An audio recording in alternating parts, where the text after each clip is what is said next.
Guys நாங்கள் வந்து இப்போ டாட்டா நெக்ஸான் காரில் கிளம்புறோம். அது 7 கிலோமீட்டர் ஓடிருக்கோம். 5 கிலோமீட்டர் காமிக்குது கரெக்டாக. இல்லை அதான் ஒரு 4 ஆட் பண்ணணும் சொன்னல எக்ஸ்ட்ரா. இது வந்து ஹெச்பி பெட்ரோல் பங்க்கு ஆத்தூர் பக்கத்தில் இருக்குது. மிஷின் ஒர்க் ஆகுது, ஆனால் மிஷின் வந்து நெட்ஒர்க்கில் இல்லை.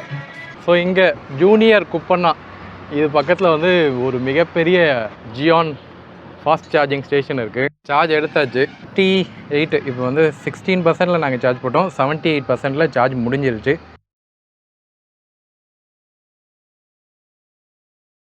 ஸோ ஆப்வியஸ்லி மவுண்டைன் ரைடு அப்படின்னும் போது நம்ம இந்த கிலோமீட்டர் அதாவது 274 போகுது அப்படின்னா கொஞ்சம் நமக்கு ட்ராப் இருக்கும் மவுண்டைன் ஏறும்போது. ஓகே, நார்மல் ரோடோடு போகும்போது நீங்கள் இன்க்ளைண்ட் ஏறுறீங்க அப்படின்னா கண்டிப்பாக ட்ராப் இருக்கும். இப்போ நமக்கு எவ்வளோ வாட் பேர் கிலோமீட்டர், இது வரைக்கும் எவ்வளோ வாட் ஹவர் கிலோமீட்டர் நமக்கு காமிக்குது? லாஸ்ட் வாட் ஹவர் நமக்கு பார்த்தா 127 ட்ரிப்பை ரீசெட் பண்ணல. நாங்கள் அதே ட்ரிப்பில் போகிறதுனால இப்போ நாங்கள் வந்து கொஞ்சம் ஏசியை ஜாஸ்தியாக வச்சுருக்கோம். 40 டிகிரி செல்சியஸ் வெளியில் இருக்கிறதுனால இப்போ ஏசியை வந்து எடுத்துகிட்டு இருக்கு.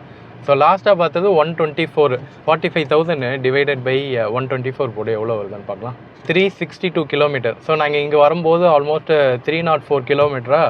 ஸோ அதுலேருந்தே நமக்கு ஒரு 50-60 கிலோமீட்டர் போகணும் அப்படின்னு காமிச்சது. ஸோ 0லேருந்து 100% நீங்கள் போகிறீங்க அப்படின்னா உங்களுக்கு 360 கிலோமீட்டர் நீங்கள் கரெக்டாக வச்சுக்கலாம். 124 வாட் ஹவரில் நீங்கள் ட்ராவல் பண்ணுறீங்க அப்படின்னா இப்போ நாங்கள் மலை மேலே ஏறினோடனே நமக்கு எவ்வளோ வாட் ஹவர் காமிக்குது அப்படின்னு காமிக்கலாம். பியை மட்டும் ரீசெட் பண்ணிக்கோங்க. பி ரீசெட் பண்ணியிருக்கோம். ஸோ இங்கேருந்து எவ்வளோ வாட் ஹவர் பெர் கிலோமீட்டர் வருது அப்படின்றத நாங்கள் இதுக்கப்புறம் நீங்கள் போக நீங்கள் பார்ப்பீங்க.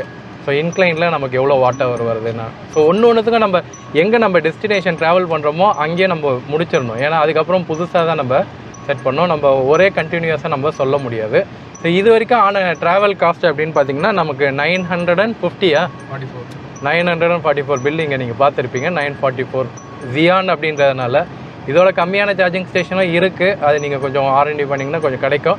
பட் ஜியான் இஸ் ரிலேயபிள். நீங்கள் எங்கேயும் நிறைய இடத்துல இருக்குது. இங்கேயே பார்த்தீங்கன்னா இங்கேருந்து இன்னும் கொஞ்சம் தூரத்துலேயே ஜியான் சார்ஜிங் ஸ்டேஷனுக்கு.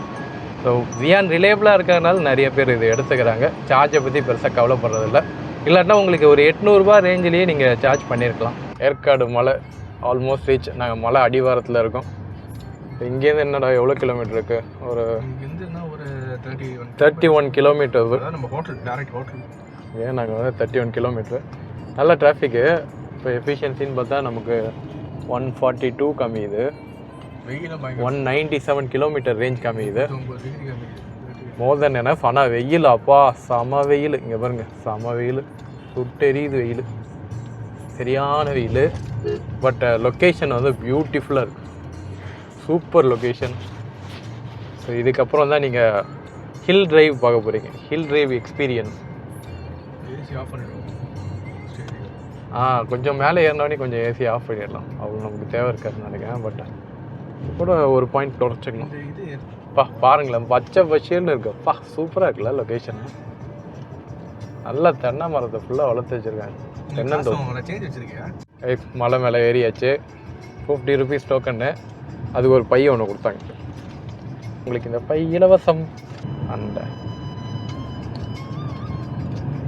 சரி, நான் இங்கே ஏசி ஆஃப் பண்ணுறேன். ஓகே, இப்போ எப்படி சிட்டி மோடில் போறியா இல்லை ஸ்போர்ட்ஸ் மோடில் போறியா? சிட்டி தான். சிட்டி மோடில் தான். அதான் ரீஜன் 0வா? 0. ஸோ நெக்ஸான் கார் எடுத்துகிட்டு நாங்கள் ஹில் ட்ரைவ் பண்ணிகிட்டு இருக்கோம். ஈஸி தான், உங்களுக்கு டார்க்லாம் ஈஸியாக தான் இருக்கும். ப்ளஸ் நாங்கள் 2 பேர் தான் இருக்கோம். அதனால் ஈஸியாகவே ஏறிடும். ஒன்றும் பிரச்சனை இருக்காது. ஆனால் நாங்கள் இறங்கும்போது காமிக்கிறோம். இப்போயே பார்த்தீங்கன்னா ஆவரேஜ் கன்சப்ஷன் 148 தொட்டுருச்சு. இன்னும் மலை மேலே ஏறும்போது நமக்கு ஆவரேஜ் கன்சப்ஷன் வந்து 160 தொட்டுரும்ல ஆல்மோஸ்ட்டு. வாட்டர் தானே சொல்கிறேன். வாட் ஹவர் பர் கிலோமீட்டர் ஒரு எஸ்டிமேட்டர் சொல்கிறோம். நான் எனக்கு ஐடியா இல்லை இது வரைக்கும். அதாவது இப்போ நம்ம கீழே நாங்கள் ட்ராவல் பண்ணதுலேருந்து 65 கிலோமீட்டர் நாங்கள் ட்ராவல் பண்ணியிருக்கோம். இங்கே என்னடா குரங்குங்களே காணோம். வெயில் அதிகமாக இருக்கிறதுனால ஒரு ஜீவராசியுமே இல்லை. நார்மலாக இந்த டைம்லலாம் இருக்கும்ல. Super view. என்னடா இப்படி காஞ்ச கருவாடாக கிடக்குது. ட்ரீ எங்கே பாரு ஒன்றுமே இல்லை, எல்லாமே காஞ்ச கருவாடாக இருக்குது. பாய்களா இல்லைடா, மேபி சீசனாக இருக்கும்டா, போய் ஃப்ரெஷ்ஷாக வரும். அப்படின்ற இந்த கருகின மதத்தில் துளூர் விடுன்ற இந்த இடம் நல்லா இருக்கு, அதான் இடத்த போட்டிருக்காங்க. ஓகே, ஒரு மூங்கில் காடு. இந்த மூங்கில் காடு கிட்டே இருந்தால் கொஞ்சம் ஸ்டீப் ஏறும். இது இன்னும் ஸ்டீப் ஏறல, இதுக்கப்புறம் ஏறும் பாரு, பயங்கர ஸ்டீப் ஏறும். இது அந்த சைட்லாம் பார்த்தீங்கன்னா நல்லா ஸ்டீப் ஏறும். சூப்பராக ஸ்டீப் ஏற போகுது. அவ்வா போகுது. எப்படா இருக்கு, இதில் ஏதாச்சும் லேக் ஆகுதா? இல்லை, அப்போல்லாம் எதுவும் தெரில. 30 கிலோமீட்டர் ஸ்பீட்லேயே போக சொல்லியிருக்காங்க. அதான் ரீஜன் நம்ம பிடிச்சி போகிற மாதிரி இருக்கக்கூடாது. ஏற்கனவே வண்டி மோட்டார் கொஞ்சம் ஸ்ட்ரகிள் பண்ணோம். அது கரெக்டு தான். ஏற்காடு 26 கிலோமீட்டர் இன்னும் இந்த மாதிரி கொண்டை ஊசி வளைவிலேயே நாங்கள் ட்ராவல் பண்ணோம். இந்த இடத்துல கொஞ்சம் ஸ்டீப்பாக இருக்கும் இந்த மவுண்டெயின். நம்ம இன்னொரு மவுண்டெயினுங்களா, அதோட இது வந்து கொஞ்சம் ஸ்டீப்பாக இருக்கும் தான் சொன்னாங்க இந்த மவுண்டெயின். ஆமாம், அந்த சைடு ரோடு கொஞ்சம் பிளைனாக இருக்கும், இது கொஞ்சம் ரொம்ப ஸ்டீப்பாக தான். பாருங்க, டேஞ்சரஸ் கர்வ் ஹெட்னு போட்டிருக்கு. இதோப்பா நல்லா சுற்றிட்டு போகிற மாதிரி. அப்பா மவுண்டெயின் நல்லா. ஆனால் மவுண்டெயினுக்கான எந்த ஒரு இதுவுமே தெரில. சம்மர் டைமில் ஹீட்டாக தான் இருக்குது, கூலிங்காகவே இல்லை. ரொம்ப ஹீட் இல்லை, ஓரளவுக்கு பரவாயில்ல. ஆனால் அனல் தான் அடிக்குது, நல்லா அனல் அடிக்குது. 20 கிலோமீட்டர் ஸ்பீடில் போக சொல்லியிருக்காங்க. சரி, இதுக்கப்புறம் நாங்கள் மலை ஏறினதுக்கப்புறம் ஹோட்டலில் இருந்து நாங்கள் சொல்கிறோம். நான் சொன்ன மாதிரி 160 Wh/km வந்துருச்சா? 160 தொட்டுரும் பிள்ளைக்கு. 170 200 வந்துடும் நினைக்கிறேன். 200 நீ மேலே போய் நீ 100% ரீசார்ஜ் சார்ஜ் பண்ணாலும் 250 அவ்வளோதான். ஸோ கண்டிப்பாக மவுண்டெயின் ஏறினீங்கன்னா உங்களுக்கு நீங்கள் எஃபிஷியன்சிலாம் மறந்துடணும். ஆனால் இறங்கும்போது உனக்கு உனக்கு எனர்ஜி சேவ் தான். ஸோ ஆப்வியஸ்லி இல்லை, மலையிலேருந்து உருட்டி விட்ட கார் எப்படி ஈஸியாக தானே. ஸோ ஏறுறதுக்கு தான் கஷ்டப்படும். இறங்கும் போது தான் நான் உங்களுக்கு காமிக்கிறேன் எப்படி உங்களுக்கு ரீஜன் ஒர்க் ஆகுது, இறங்கும்போது எவ்வளோ உங்களுக்கு கெயின் ஆகுதுன்னு. பட் ஏறும்போது இட்ஸ் ரியலி பேட். உங்களுக்கு 163 Wh இப்பயே போயிடுச்சு ட்ரிப்பு. ஸோ ஏறின ஒரு 10 கிலோமீட்டர்லேயே எனர்ஜி எஃபிஷியன்சி கான் ஹை. ஒரு 163 தொட்டுருச்சு. ஆல்மோஸ்ட் 200 தான் போய் முடியும்னு நினைக்கிறேன். பட் இந்த சீசனில் ஒரு நல்ல விஷயம்னா கல் படுறா உருண்டு வந்திருக்குன்னு நினைக்கிறேன். மழை டைமில் தான் பயங்கர ரிஸ்க்கு, எங்கேருந்து கல் வரும். அதான் காலியாக இருக்குங்க. அதனால் எதிர்பார்த்தோம் ஏற்காடில் கூட்டம் ஏதாச்சும் இருக்குமா அப்படின்னு. ஏன்னா நாங்கள் ஃப்ரைடே தான் போயிட்டு இருக்கோம். சாட்டர்டே சண்டேயில் கூட்டம் இருக்குன்னு நினைக்கிறேன். பட் இன்றைக்கி கூட்டம் இல்லை, பரவாயில்ல. மத்தியானம் டைமில் தான் வந்துட்டுருக்கோம். ஈவினிங் மேலே மேபி கூட்டம் இருக்கலாம். காலியாக இருக்குது மவுண்டெயின். ஒரு வண்டி கூட நமக்கு முன்னாடி போல், ஒரு வண்டி கூட முன்னாடி இல்லை, காலியாக இருக்குது. ஆக்சுவலாக இந்த மாதிரி மவுண்டெயின்ஸில் போகிறது ரொம்ப ஜாலியாக இருக்கும், ஃப்ரீயாக ஜாலியாக யாருமே இல்லாமல்.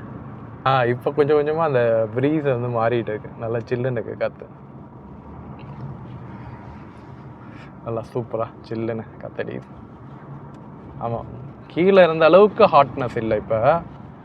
ஆனால் ஓகே ஃபைன், கொஞ்சம் கொஞ்சமாக அந்த மவுண்டெயினோட அட்மாஸ்பியரை ஃபீல் பண்ண முடியுது. அதுதான்டா மங்கீஸ் எல்லாமே வந்து கூலஸ்ட் ஏரியாவை நோக்கி இப்படி போயிடுச்சு. அபாயமான வளைவான் பார்த்து. ஸோ இப்போ பார்த்தீங்கன்னா 185 Wh/km 185 காமிக்குது. 185 ரேஞ்ச் பார்த்திங்கன்னா 139 கிலோமீட்டர் காமிக்குது. எங்கள் பர்சன்டேஜ் பார்த்தா 43%க்கு 138 அப்படின்ற மாதிரி காமிச்சிட்ருக்கு பர்சன்டேஜ் வைஸ் பார்த்தா. ஆல்மோஸ்ட் நாங்கள் ரீச் பண்ணுவோம் என்ன 30% இருக்கும்னு நினைக்கிறேன்ல, 30% இருக்கும். என்னென்னா நமக்கு ஏற்காடு கீழே இறங்கினவுடனே நமக்கு சார்ஜிங் ஸ்டேஷன் பெருசாக இங்கே இல்லைல்ல, சரௌண்டிங்கில் கீழே இல்லை. போனோன்னா இப்போ தான் ரெடி பண்ணிகிட்டு இருக்காங்க. ஸோ ஏற்காடு மலை மேலே ஏறுறதுக்கு முன்னாடி இந்த ஆத்தூரில் நம்ம சார்ஜிங் பண்ணுறதுக்கு அப்புறம் பார்த்திங்கன்னா இங்கே நமக்கு சார்ஜிங் ஸ்டேஷன் இல்லை. வேணும்னா சேலம் போகணும், சேலம் போனால் இருக்குது. சேலமில் வந்து டாட்டாவோட சார்ஜிங் ஸ்டேஷன் நிறைய இருக்குது. ஆமாம், வேணும்னா அப்புறம் சேலம் போயிட்டு சேலமில் சார்ஜ் பண்ணிட்டு தான் வரா மாதிரி இருக்கும். அதுதான் முக்கியமான அப்டேட்டு. ஸோ இதில் கொடுக்குற இந்த 196லலாம் பார்த்தீங்கன்னா உங்களுக்கு ரேஞ்சு ரொம்ப கம்மியாக தான் வரும். ஸோ பெட்டர் நீங்கள் இப்போ வண்டி எடுத்துகிட்டு மலை ஏற போகிறீங்க அப்படின்னா பெட்டர் சார்ஜ் 80 to 90%. அது சொல்ல ரிஸ்க் எடுக்காதீங்க. இது மேலே சார்ஜ் இருக்குடா, பட் மேலே எப்படி இருக்கும்னு தெரியாதுல்ல. சொல்கிறேன், இப்போ ஒரு இடம் இருக்குது, பார்க்க தானே போகிறப்பா.